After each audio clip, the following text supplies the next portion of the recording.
काहे रोक रहे? शुरुआत यहाँ से होती है।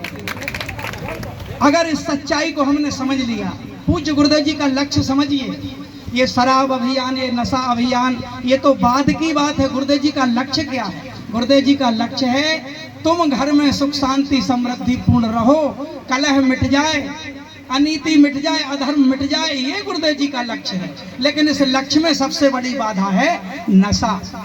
जो मर्यादाएं समाप्त हो रही हैं, ये हमारी संस्कृति नहीं है कि हम सवेरे से उठ के दारू पिए, गांव भर में माँ बहन की गाली दें। हमारी संस्कृति थी कि 4 बजे से घरों से घंटी की आवाज आती थी, शंख ध्वनि की आवाज आती थी और गौ माता के रवाने की आवाज आती। अब सब कुछ बदल गया। गुरुदेव जी का वो लक्ष्य कैसे पूरा होगा? हम उसके लिए इकट्ठे हुए। जब तक ये ग्रामवासी अपना आशीर्वाद, जब तक ये वरिष्ठ जन जो समाज के प्रतिनिधि हैं, अभी सम्मानीय पंडा जी ने कितनी प्यारी बात है, देखो, धारण करोगे, जीवन में धारण करोगे तो सफलता मिलेगी।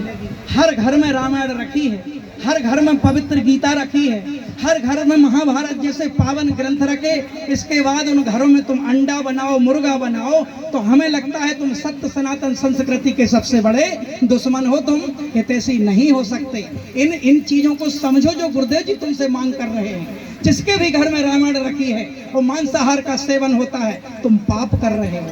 और ऐसा पाप जो कहीं ना कहीं तुम्हें जीवन में ऐसा फलीभूत होगा कि दुख, कष्ट, दरिद्रता का वातावरण निर्मित होगा। फिर चाहे किसी से पर्चा बनवा लो। देवी देवता क्या चाहते हैं बताइए?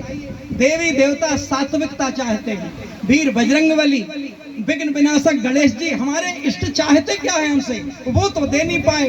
अब कह दिया भैया हमने 2 मंदिर बनवाए थे, भैया हमने 3 मंदिर। मैं कहता हूं आप मंदिर की 24 बनवा लो। लाभ प्राप्त तब तक नहीं होगा जब तक देवी देवताओं को धारण नहीं करोगे। अरे कैसे धारण किया?